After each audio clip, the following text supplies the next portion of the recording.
Don't wait till the battle's over. Don't wait till the struggle ends. Shout now, shout now, right now. Shout now, shout now. Don't wait till you make it. Well, hello, hey everyone, and welcome to the PHILLIP Show. I'm super excited that you're here. If you haven't, I have already. Go ahead and grab your coffee. And again, I get a lot of questions about this mug. It is quite the piece. It is from Miami Valley Pottery here in Yellow Springs. Nason gave it to me for the show, and I'm super excited about that. It holds the best coffee. I'm telling you, it does. So we're talking today about health. Mentally, physically, spiritually, what does that mean? Where does the healing, there's a song I think is This Is Where the Healing Begins. Where does the healing begin in your life, and how do people navigate to the places and to the spaces and to the people to be able to find like that ignition switch, if you will? How do you get started on your process? Well, today I've asked an amazing person to come, and let me read a little bit about her.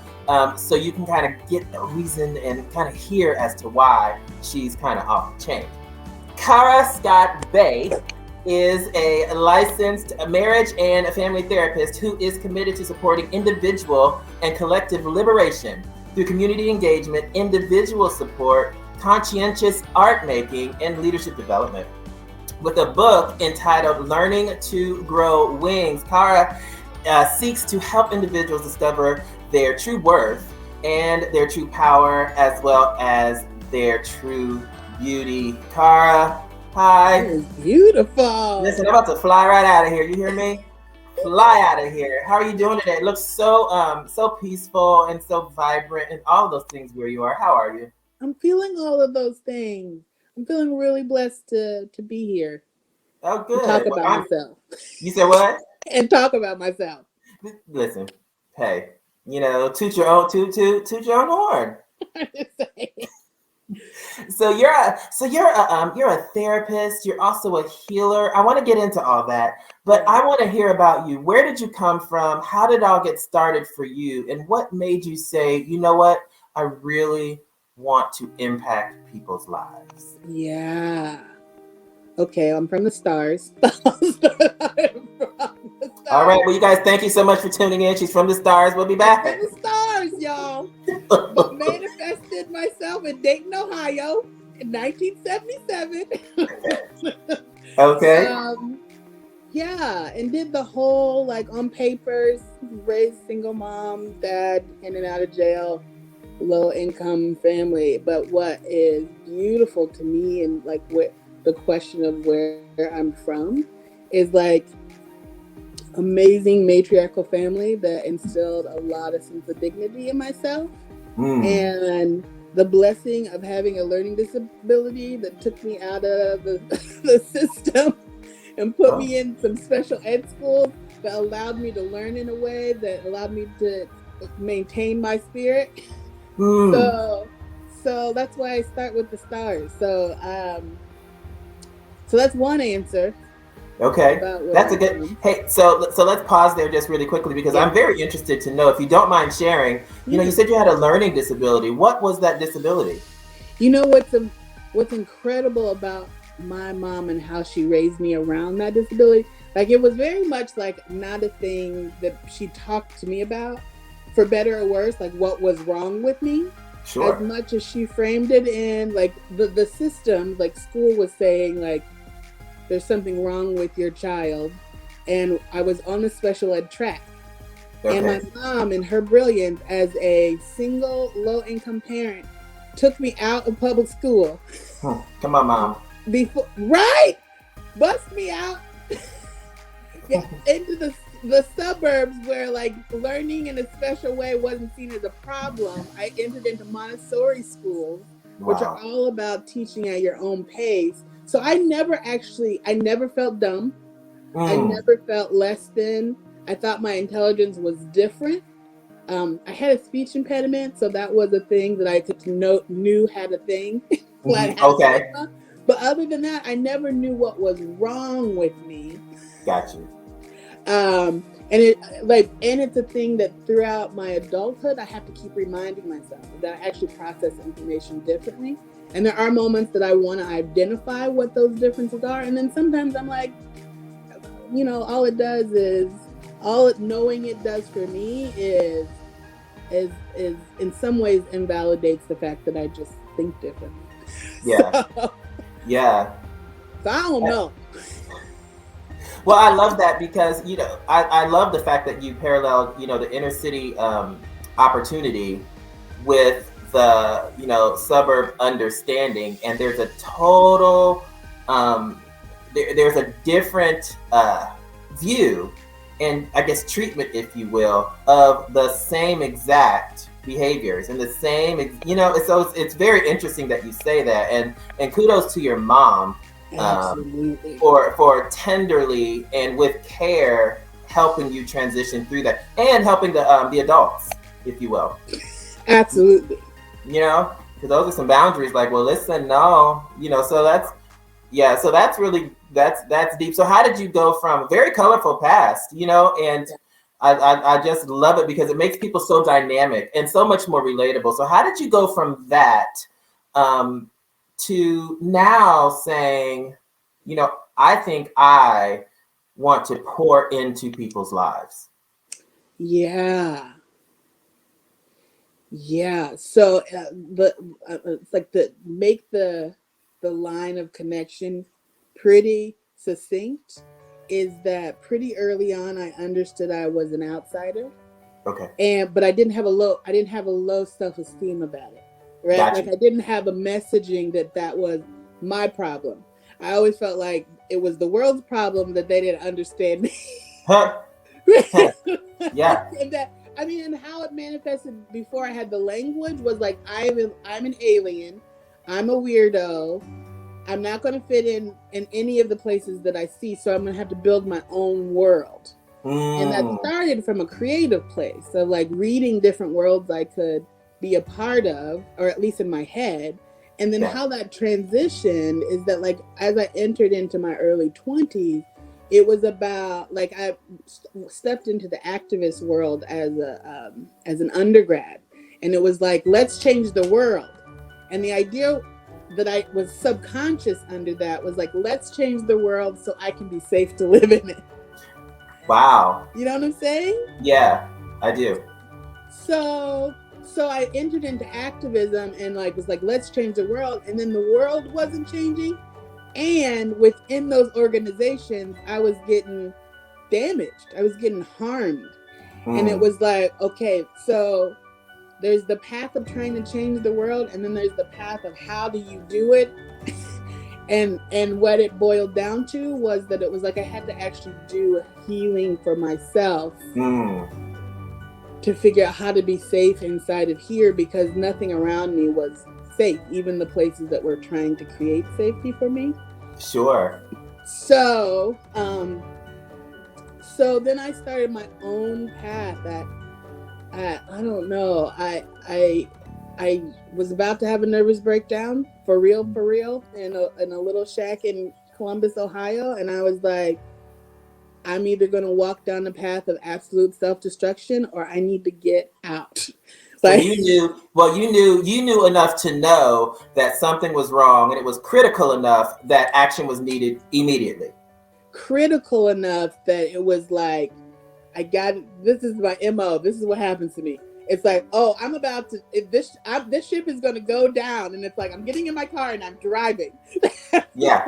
So I got in my car. I was 25 on a like, just spirit moved me to get in the car and drive. And I'm not that kind of person. I'm a pragmatic Virgo. Like I have to have a plan and know what's happening. But when I'm an Aquarius and I'm the same. You know what I'm saying. So for me to be like, I'm not messing with any of the practicality. Spirit says get in the car. I got in the car, I drove to California. Well, wait a minute. I know. Listen, she said, okay, she's in Columbus, Ohio, right? Okay, so she said something was wrong, so I got in the car. She didn't say I drove back to Dayton. She didn't say I went over to Indianapolis. She said California. I'm out.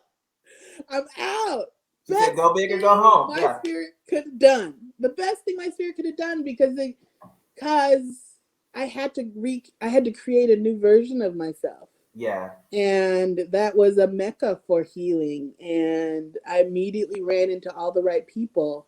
And that was the path of starting to heal myself, not from a therapy perspective, which is a medical model, but from a community-based, peer-led support. I got to shout out Be Present Inc. because they saved my life.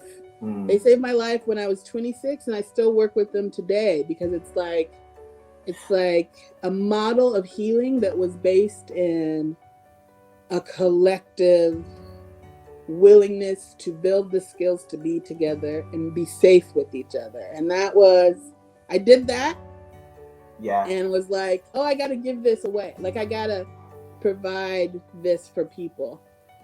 I want to, right before you continue, you said something that is really profound. And a lot of people, when they have a problem, and I'm sure you've heard this too, it's like wherever you go, there you are. So it's like taking your problem from place to place to place to place. But it wasn't you taking your problem from Ohio to California without a plan for how you're going to change. You know? So I think that is huge because some people, it's like, well, I was having trouble in this city, so I went to this city, but I had the same trouble. And it's because we're really not addressing all up in here. Right. So you went to California and you had the opportunity to get with people that were supportive, be very intentional about your next steps because you wanted healing to happen and you knew you had to do the work to get it. Correct. And I want to say this because it's been like percolating in my mind for years and years and years in this profession. And it's what gives me a larger hope, but it also, it's this idea that inherent in our being is the need to grow towards light. Okay. So in the same way that plants orient towards light and warmth, like inherent in us all is a growth. Now, like a lot of the things that stop us from moving in that direction are our conditioning, like what we've been told is reasonable. And it is risky. Yeah. Like often in order to grow towards the light, you gotta like thwart the system because the system isn't designed for that. Yeah.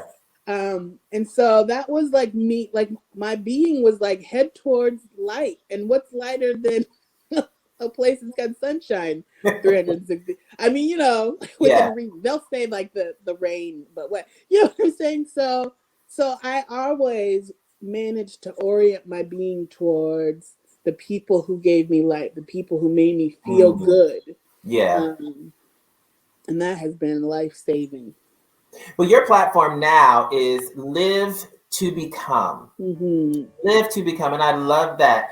Tell us, what does that mean? Yeah. You know, I found that saying came to me like as I was walking through an airport like 20 years ago. It was on a magnet. And I wish I knew who it came from. I've not been able to find it since, but it sparked in me like the act of living is the act of actually growth process. Yeah. Like it's actually growing more into a being. And I feel like in the large picture of like, why are we here again? Like, what are we doing? I always, like when I get to the place where I'm like, why are we here? Which happens more and more frequently. I literally have to track the fact that before there was anything, there was nothing. And in that nothing, something decided it wanted to expand. Okay. And then the Big Bang. And then it's been about expansion since then. And why would I believe that I'm any different? I'm part of those cosmos that just wants to keep expanding and keep expanding.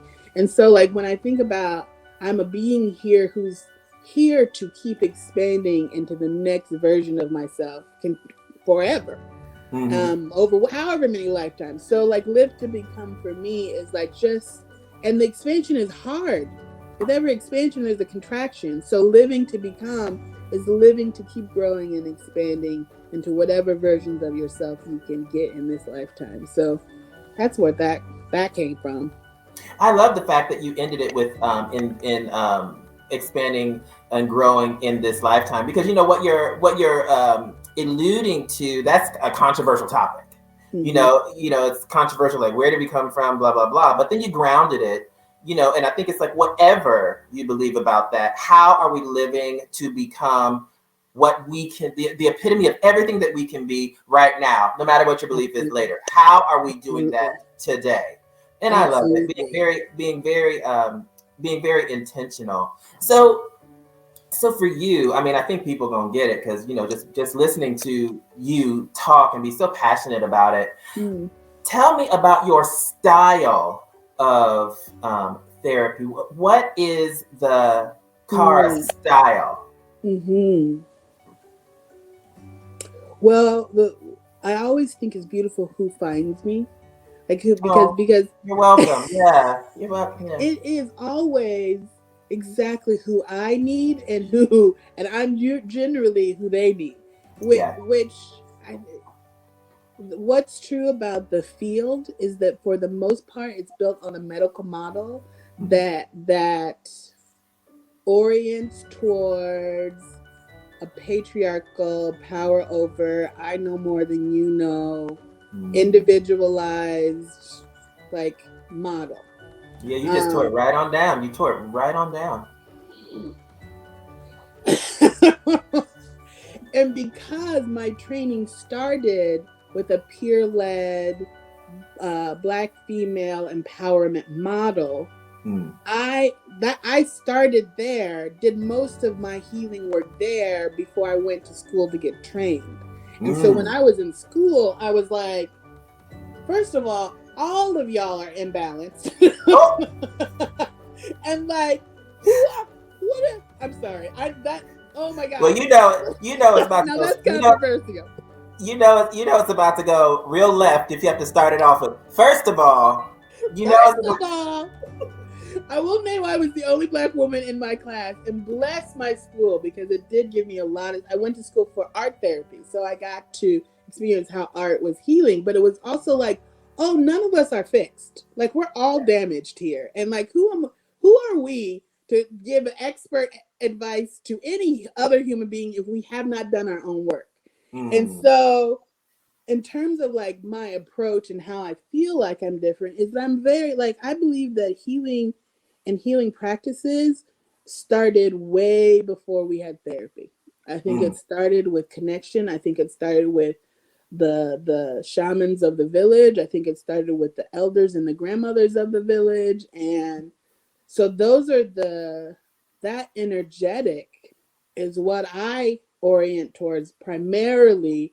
And then like my training just gives me more tools and access around boundaries and like what makes sense today. But I try to also orient within the context of two things. When you look at what Indigenous and people of color and humanity, how it orients towards healing before the discipline of therapy, is that we were creators. Like we healed through music, drums, singing, art creating, like craft. Like that is what, and it worked. You know what I mean? And now we're like the most depressed and, like medicated society we have. And I think it's because of a lot of things. But I orient towards like, what is it that lights you up, and how do we keep that as a practice? And Well, I know that one of your huge tools is learning to grow wings. I forgot you had the book. Thank goodness. Yes. It is beautiful. So learning to grow wings. The book says poetry and art, celebrating the beauty of Black womanhood. This is beautiful. Why did you create? And I love that you just said that, a lot of it is about art. Why did you create this book, and what are you hoping that it's gonna do? Ooh. It's beautiful, by the way. Thank you. It reminds me that I'm not this artistic. Thank you. Oh, stop. Thank you. You got other skills, my friend.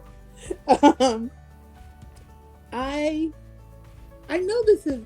I know I don't look like it, but I'm actually a very introverted person, I and believe like you. very like, and like my creating process is a very intimate process, and it's so or like it's not oriented toward the audience. It's oriented towards like what do I need to express for myself, and like being the blessing of being born in a Black and female body that was never celebrated when I was raised. I mean, other than like my immediate family, like it was externally, it was just not what people, especially because I was kept getting bussed out to the suburbs. You know, like it was just never, no one oriented towards me as a celebration. Yeah. And so in order to cultivate that in myself, I had to devote my creative process to it. And so what happens, what has happened up to this point around me and my creating process is that I have stacks of beautiful artwork that sit in a drawer that I'm like, who is this? Like, is that where it's gonna live? Like, do I just selfishly hold that to it? So the practice has been like, how do I actually, this is something that can be a gift, like that it can be an offering that I gifted to people who I love and people, you know, like I'm not, there it is. I am one of the places that is my growing edge is how do I actually get more of my creative work out into the world. And so like in the idea of like, who is it for? And here's what's been beautiful about my life and the community I've created. It's a very diverse community. And there was a training I did around Black and female empowerment. And like the invitation was for like white community to show up and also celebrate Black identity. So it's this idea of like, yeah, like celebrating Black womanhood is not just a Black thing. I was going to ask you, you know, because I do marketing and I was like, so how does this impact people who may be outside of the immediately noticeable market segment? So absolutely. That's like that's the thing is, again, I feel very honored in sort of the people who are in my life, but it's like this is for everybody. And I feel like it is my like reverent prayer about Black womanhood, but like my goodness, like let us all get on that bandwagon. Well, the healing that is happening in and throughout the use of this resource isn't specific to one person growing one way. You know, like you're only going to grow this way and it's only for these people. These stories and these poems and this art, it really does help, and let me know if this is your intention, it really helps to open up the dialogue to say healing is for everybody and to appreciate other people's types of healing and even perspectives. You know, I think that gives it a little bit more breadth, if you will. Yeah. And my mind just had this moment because I was thinking about like, it is about like, let us all celebrate our journeys and our stories. Like that is part of, again, being a creator. It's like, I want to hear all the stories. I mean, that's both what I do for a living is I listen to people's stories. And like, even if every individual, however millions of people are, created a poetry book about their experience, no matter what race, class, creed, whatever, I will want to read that. Because each story, like, and I want to celebrate that because we're all surviving out here and I don't know how. We're all making it work. So it's like that, like the fact that we took, I mean, like that we are here and are making the best of a thing. I think I want to know, I mean, I guess that's why I'm a therapist. It's like, I want to know how you doing that and celebrating that. I love that. And that's, and that's what I love to do here as well. I think, one of the things that I always say is we all have a story. And stories empower other people to understand how they can get through. It opens up understanding for looking at people differently, because now you know where they're coming from. Now you can kind of get a glimpse of how big the world actually is, but how similar we all actually are. Oh my God. My first job was working with sex workers. My second job was working with drug addicts. My third job was working with people with wealth. My fourth job was working with teenagers. And it's like there are different stories, but not a different context. There's not a different, like, the human experience is actually can be fairly generic. Most people are seeking the same thing. There are patterns. We are like animals. We are seeking connection. Like love is a language. And it's like, that's the place where I'm like, no matter how different you are, I guarantee that there are people, you have people out there. Yeah. And there, even though we have to teach each other how to be with each other and how to celebrate one another, what we need to thrive is actually fairly simple. Okay. I'm saying that and I'm like, is that real? That was not real. So I'm like, let me because it is like, we need the basics around like food, housing, that kind of thing, but we need like a sense of dignity. Yeah. We need connection. We do. Trust me. If we could do it without each other, all of us would. But we need connection. We need love. We need stimulation. We need creativity. There's some basics that we all need. And I think one of the things that I love about what you do in the healing process is that you really identify, identify might not be the word, but you foster the conversation, because it can be simple, but unless I know what it is that I'm missing, unless I can identify, it sounds so simple. We need community. Well, I didn't know that I was acting out because there was a lack of community in my life. So it is simple, but identifying it based on my life perspective and my experiences can be the challenging thing. And I think that's where people say, you know what, I might need somebody to help me walk through this simplicity because I'm making it super difficult, or I'm having trouble finding my way. For people who are trying to kind of find their way and they want to kind of, find their way with you, how can we find you, or how can we connect with you, and what other resources do you offer? Oh, I love that. I love that transition. See, you got skills. See your creative beingness.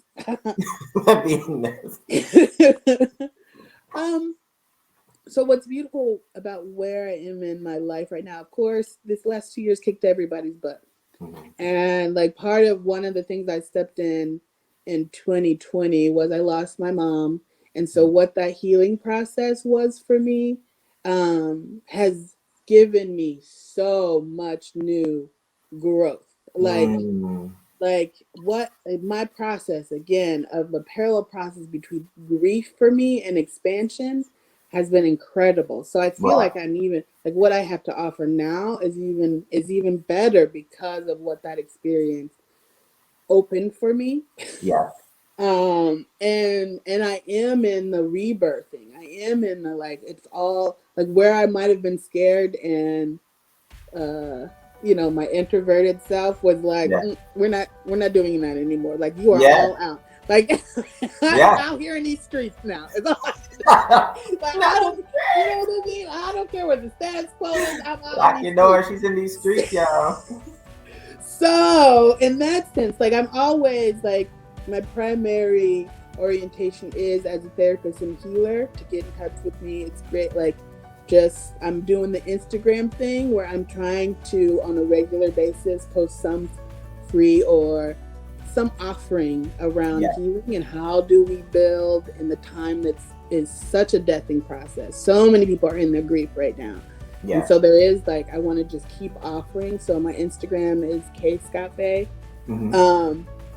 or Khara the co-creator. I have 2 right now I'm working on.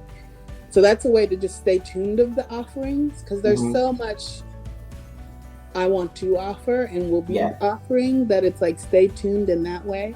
And then I am a licensed therapist in Ohio and soon to be in Louisiana. But I also do coaching. So that's my website, kscottbey.com or livetobecome.com. You can set up appointments with me immediately. I have openings right now for about 5 new clients. So I'm trying to fill them spots. Okay. So, yeah, I am more. Let me tell you, I'm here. If you want to find me, find me. Yeah. That's and that's what it's all about, you know? That is what it's all about. Yeah. Well, Khara, thank you. Thank you. Thank you. You are a blessing. You are my blessing. I know you. I don't know if you can. I'm gonna say it one more time. You are my blessing. Thank you. Thank you. You are more than welcome, and I'm gonna have to ask you to come back because we're gonna just have to do some of this again because I would love it. Oh, well, good. Well, you guys, you heard it here first. She's coming back, so I'm gonna hold her to that. Thank you. Thank you so much for being here today and sharing everything that you did. Absolutely. Thank you, Phillip. You're welcome. That's Khara Scott-Bey here shedding the light on our lives. Listen, if you take nothing else away, live to become. Live your life with the intentionality of becoming more. Become more. And there are people, much like her, who are willing to walk the journey with you, lead you to where it is that you want to go. I'm super excited. If you are there and you're looking on her website, Learning to Grow Wings, beautiful book, illustrated, and it is written so beautifully. So as I say always here, remember that you're the best you in the world. All right. So we will see you next time here on the PHILLIP Show. Don't wait.